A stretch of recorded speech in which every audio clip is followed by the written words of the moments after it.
Breaking news, and this is brand new video you're looking at out of Tajikistan, where a 7.2 magnitude earthquake struck earlier today. Now, so far, we don't have any reports of injuries or casualties. This did happen in a pretty remote area, but you can see this lies just north of Afghanistan. It did register 7.2, which is a pretty significant earthquake.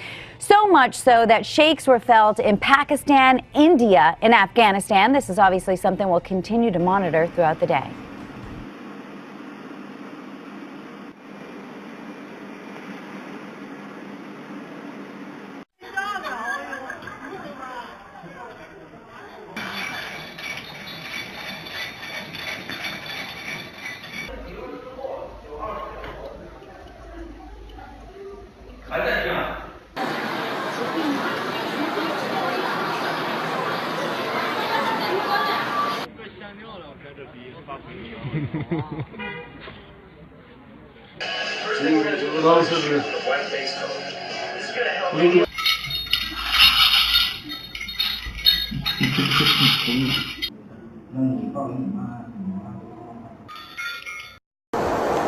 The River Eden normally meanders through this small Cumbrian town of Appleby. Now it is lapping at the doors and sweeping away the belongings of the townsfolk. As it blasted eastwards across the northern UK, Storm Desmond brought a month's rainfall in less than 24 hours. The high hills of the Cumbrian Lake District already average more rainfall than the rest of England. But its picturesque towns are more accustomed to being inundated with tourists than swamped with floodwater. The village of Braithwaite was cut off by the collapse of the road bridge into the village. Elsewhere, rescuers worked house to house to check for stranded homeowners. In the town of Keswick alone, more than 100 people were evacuated. Fire and rescue chiefs described the situation as exceptionally challenging. Power supplies were also seriously affected in around 60,000 homes after the water breached flood defences around a major electricity substation. An emergency government meeting has been called to organise the responses for the worst affected. The worst of the weather front, though, has now passed, and forecasters say the water levels should begin to subside. But reparations will take much longer. Paul Brennan, Al Jazeera.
high winds and rough seas, a major blaze engulfs the platform.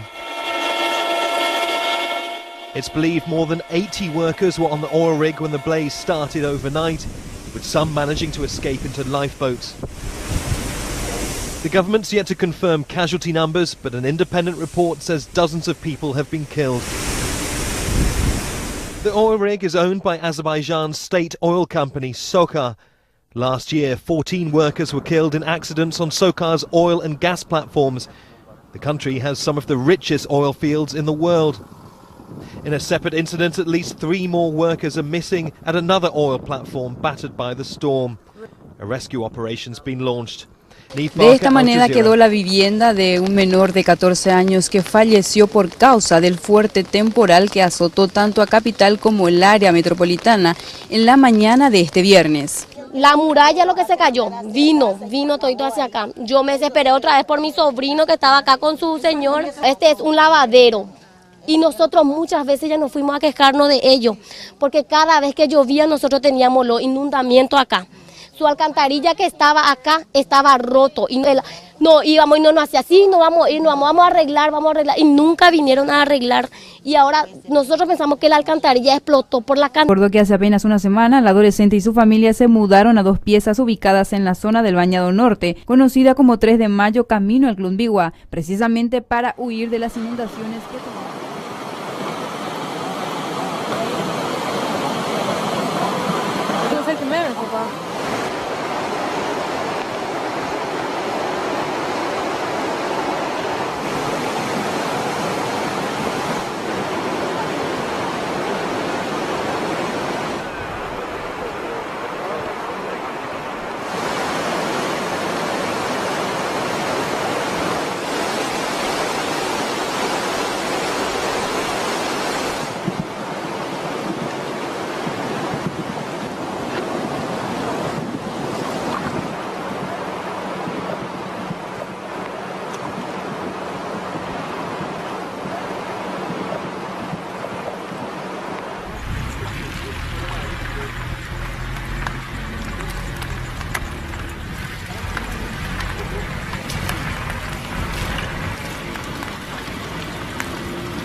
点钟那个时候，那墙壁啊，像咔咔咔，然后来雨起来了，我就马上看不得了，然后来也有人后来那个喊了，地震啦，快点出来呀！你们在家干什么？这样后来我就出去了。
This was a chance for Russia and Turkey to diffuse tensions, a face-to-face meeting between the two countries' foreign ministers on the sidelines of a security conference in Belgrade. But Mevlut Cavusoglu said it was unrealistic to solve problems with Russia in just one meeting. Söylediğim gibi olayın sıcaklığı da devam ediyor. But these meetings are important. Both sides do not want to escalate the tensions. Both sides want to repair relations. We have different opinions and different positions. But Turkey wants to narrow down these differences. I am sure that once the sentimentality is left behind, common sense will prevail. And I hope we will have good relations again, like in the old days. In Moscow, Vladimir Putin delivered his State of the Nation address. It's something he's done 12 times now, but in few of his previous years was this nation quite so embroiled in the world's conflicts. After a moment of silence for Russian servicemen and civilians killed abroad recently, he reiterated a call for global action. We need to set aside all arguments and differences to create one powerful fist, one united anti-terrorist front, which will act on the basis of international order and under the auspices of the United Nations. And for Turkey, a threat that more retaliatory measures will follow. Indeed, negotiations have just been suspended for one of the country's biggest joint energy projects, the planned Turkish Stream gas pipeline. This would have been a way for Russian gas, destined for European markets, to avoid another neighbour that Russia now has explosive relations with, Ukraine. Now, talk of Russia's international isolation is often overblown, but it has lost key allies in the last 2 years. Responding to Russian allegations that Turkey has been buying oil from ISIL, President Erdogan hit back with accusations of his own. Who is buying that oil? Let me tell you. A Syrian who has a Russian passport, George Hashrawi. He's the biggest trader. He buys oil from Daesh, sells it to both the Syrian regime and international oil traders. Most recently, the US Department of the Treasury made this public. And there's a famous Russian chess player. He's also in the oil trade. We have the documents, and we're going to make them public to the world. Russia is demanding an apology from Turkey for the loss of its plane. Turkey is urging Russia to keep a cool head. But for now, the war of words goes on. Rory Challens, Al Jazeera, Moscow. Ayrıca Boğaz'dan geçen bir Rus gemisinin geçişi sırasında çekilen görüntüler dikkat çekti. Rus savaş gemisinin üstündeki asker Boğaz geçişi boyunca omzunda atışa hazır füzeyle görüntülendi. Karadan havaya savunma füzesi taşıyan Rus askeri Boğaz gözlemcilere emredağ deviren ve Yörük Işık tarafından fotoğraflandı.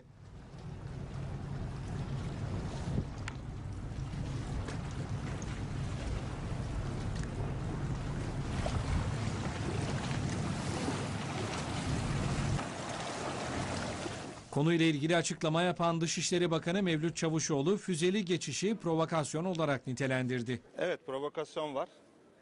Tacizkar bir geçiş. İnşallah münferit olur. Doğru bir yaklaşım. Iraq's Prime Minister is demanding the immediate withdrawal of Turkish troops sent to Nineveh province in the north. Turkey has deployed several hundred soldiers near the city of Mosul, which is under ISIL control. But a Turkish security official says troops have already been in the Kurdish region of northern Iraq on a training mission since last year. Imran Khan joins us live now from Erbil. So, Imran, do we know exactly what's going on?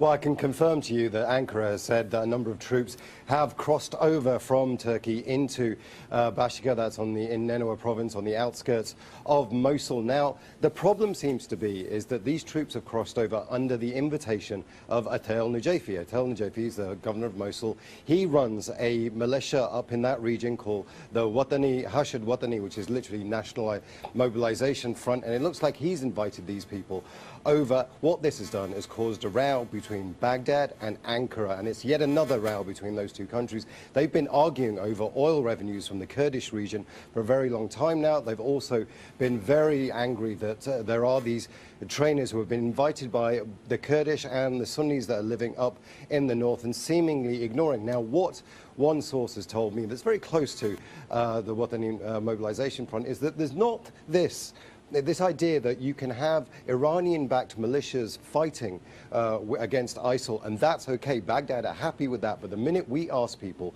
to come and help us in our fight against ISIL forces up in Mosul, then that seems to be a problem. Now, Prime Minister Haider al-Abadi has long said that he doesn't want any foreign boots on the ground here. He says the Iraqi security forces can deal with ISIL themselves.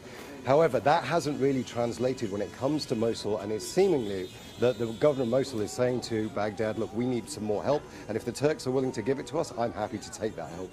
All right, Imran, tell us more about what the UN Commissioner for Human Rights is saying about the Sunnis in northern Iraq suffering a backlash. What more can you tell us about that? Well, you'll see that 2 weeks ago, the Iraqis mounted a very successful operation backed by the US-led coalition airstrikes on Sinjar Mountain. Now, Sinjar Mountain was cut off. There were 2 areas cut off. It was taken over by the Kurdish Peshmerga forces, and it was seen as a very huge success and a key battle success against ISIL. What has happened is Sunni Arab families are stuck between the areas that the Kurdish Peshmerga now control and ISIL. They're in no man's land. Now, I've been told by people within who have access and knowledge of those people living in that area that the Kurdish Peshmerga and the KRG government here see them as being collaborators with ISIL, that they were there with ISIL fighting against Kurdish Peshmerga forces, so they can't cross back across those lines. Those families say that if they go back towards the ISIL lines, that they'll be killed by ISIL fighters, and they're in no man's land at the moment. There are a number of negotiations going on to try and get them out. There are 2 main Sunni tribes in that area. They're trying to bring them together so they can get them safe passage. I've been told that there may well be a solution coming. But this has been, 2 weeks now where these families have just been stuck, and it's at least 213 families that are stuck up there. So that might be at least 1,000 people that are stuck in this no man's land. And this keeps happening in places where Sunnis have been trapped between ISIL forces and Kurdish Peshmerga forces. So it's Sunni Arab families, I should say, sorry. So it's a situation that's developing, and that's why UNHCR have commented on it now. And the mass murder here, renewing the call for stricter gun control laws in this country. And the New York Times weighing in with this, its first front page editorial since 1920, saying it is a moral outrage and a national disgrace that civilians can legally purchase weapons designed specifically to kill people with brutal speed and efficiency. These are weapons of war. But Americans are deeply divided. In our latest poll, asked which is a higher priority, 46% said new gun control laws, 47% said protecting the right to own guns. ABC's Kana Whitworth with the reaction tonight. They will go bang all the time, every time. Tonight, gun store owners across the country reporting a surge in gun sales. People are scared. The situation in California, I think, has really alerted a lot of people. But so many in this city don't think more guns are the answer. Our thoughts on guns is it's not a good idea to me. We've seen it before in the wake of mass shootings, after the Tucson rampage in 2011, after the Newtown massacre. And today, the demand for guns is stronger than ever. On Black Friday, the FBI running a record 185,000 background checks. That's more than 2 every second. The same day, a gunman opened fire at a Colorado Planned Parenthood. For some, it's the fear one day those guns will be taken away. You can no longer own an AR, you can no longer own a pistol, or you can no longer conceal carry. It's just, it's one of those, is it a matter of time? Probably. For others, like Luke Garvey in upstate New York, it's all about protection. I'm doing it for me. My wife, I got my wife one, she's going to do it for her. His own sheriff now urging permitted gun owners in his county to carry their weapon. You wonder what would have happened if somebody in the audience in those crowds would have had a weapon. Back in San Bernardino, lines out the door at this gun range. To give you an idea of how divided and scared this community is right now, I spoke with a woman who's terrified of guns, but is here tonight at this shooting range to support her mother-in-law who wants to learn to shoot. Cecilia?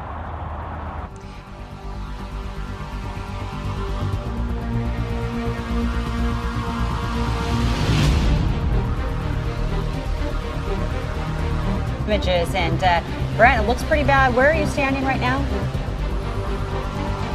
Jenny and Dan, good afternoon to you. Good morning. We are at 13th and Quinby right now. We are in an area where there is a lot of flooding. Take a look right now. You can see, though we have been here for about the last 30 minutes and we have started to notice some of the water start to go down. So that is the good news. As I kind of just walk through here, you can see that this is 13th and Quinby here. They are doing some construction here, and you can see this van over here. Earlier when we got here, the water was above the wheel line right there. So you can see just the amount of water we have had here. And if we bring the camera back towards me here, I can kind of walk towards this storm drain here, and you can see some of the water that's starting to bubble up. We have been going across the metro today.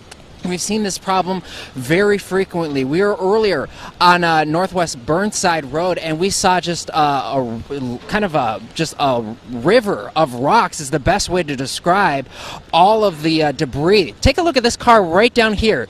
This is what, folks, you should not do. Look at this vehicle right here. It is actually backing up. So this vehicle just started to drive in the water here, and you can see, oh, look at that. It actually just hit the manhole cover. I don't know if you guys were able to see it here, but you can see the vehicle. So we've heard PBOT, Dylan Rivera, just saying to turn around, do not go into any standing water because it's very, very dangerous. You don't know how deep it is, and as you can see, that vehicle is safely getting out. But we were on Southwest Dosh Road earlier this morning, and we saw one vehicle get stuck just because it was so deep. The car bottomed out. Even SUVs were having problem getting through the roads here. But again, just look at the vehicles here. You can just see all of the water that's coming so close to them. I talked to one of the residents here. He said he heard about the rain from another neighbor and quickly came out here to move his car. So we'll send it back to you in the studio. Yeah, Brent, I was going to ask you, or do we still have Brent right now? We do. Okay, I was going to ask you, have people been trying to go, because I've been seeing some of those same cars parked there. Have people been trying to go and move their cars, or did they figure at this point they can't? You know, at this point, we haven't seen too many people come by. It's really, I don't even know how deep it would be out here. I have boots that are about, that gets me through about 3 feet here. And this is about as far as I want to go because it starts to get a little wet right there. I can feel it starting to hit my shins. So a lot of people, they may be thinking, it's a little bit too late now. Yeah, and also, Brent, I know a lot of those condos that are being built there, the garages are underground. Have you seen, is water going down into some of those? Well, we can actually swing the camera around over here too, and you can see the way this street is, Northwest Quinby here, it is kind of just rushing all of that water out. And in the distance, I know we can't see it from the camera, but they do have a pump that is pumping water out from underneath. I assume down here, and as I kind of walk over, I'm just going to walk over here and see what's... Yeah, down over here in the construction zone, there is a lot of standing water, but I imagine that these people, they know how to deal with this, but we haven't been able to talk to these folks who are building here. Hey, Brent, any indication that the water is flowing into the basements of these buildings around here? No, and I talked to one person.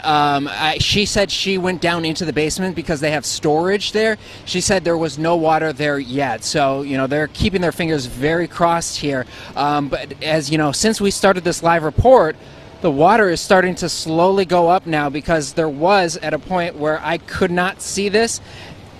Now we can see it, and again, it's starting to slowly rise here in the Pearl District.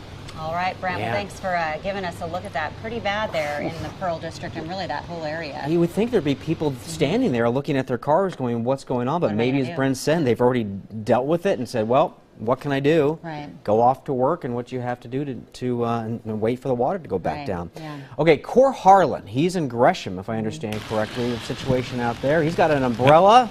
We need to get you some hardier outdoor gear. Good umbrella. There, Cor. So what's happening? Well, I got some of it on our camera gear, actually, Dan. We're at the Palmquist Estates. This is right about where US 26 meets Southeast Palmquist here in Gresham.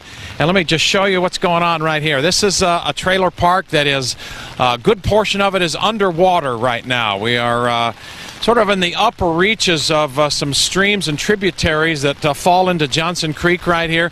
And I'm told by a couple of people that live in here that they are the victims this morning of a very small culvert that simply will not drain enough water out of this trailer park. These two cars that Kathleen will show you right there are standing there because they can't be started right now. Somebody just been over there a few minutes ago, but you see just a huge torrent of water coming right down here. And I'll show you how deep it is. We kind of measured this and felt around with our feet a little bit. This is how deep it is right in the middle of the street, and I can't show you now because the camera's over there. But as I look up here, I see a quarter of a mile of mobile homes, and I see water up and over the headlights of some cars in some cases here. So some folks have been trying to get some belongings out of here earlier this morning. Unit 50 over here, we saw a fellow just traipsing through the water here with bags of anything he could get his hands on in an effort to get them out of here, Denny and Jan. And this is all water that will eventually fall into Johnson Creek, which is under a flood warning, of course. Talked with the city of Portland this morning, and they have done a lot of things to try and mitigate flooding here. They got a land banking program that they essentially buy land in and around Johnson Creek and use it as a drainage area to let all the flood water occasionally flow into a natural area to sort of alleviate some of the flooding problem there. And they say that prevents the floods that happen every year or so, but in a big event like this one, there's simply too much water for anything to tolerate. Jenny and Dan? Corey, are there any that are still inside of their homes, or have they pretty much all gotten out of there? What were they told to do? I think a good many people are still in these homes. One fellow we talked to here about a half an hour ago said that he got up early this morning and went to take his kid to school, and when he got up, he said the water had risen so rapidly and so quickly that he was not able to get his car back in there. I want to just walk over here because the wheels of these cars are really telling. You see where the water is here right now? The water about a half an hour ago was about a third of the way up that wheel. So here, way up at the top of the food chain here, as far as river flow goes in Johnson Creek, the water is still rising, coming off of Mount Hood and the foothills here. And as I turn around and look into these cars here, you're not able to see it here, but this is really going to be sad for somebody to look at because this entire car, halfway up the back seat, is filled with water. I assume the other car that's out here is in sort of the same condition. There's water. Yeah, there's simply water all over this. And we'll try and get a different camera angle here so you can actually see up the boulevard right here. But I'd say for probably a quarter of a mile, there's water up there right in the street. There's a creek that I'm told runs right along 26. It is, as you can see, running well over its banks this morning, Jenny and Dan.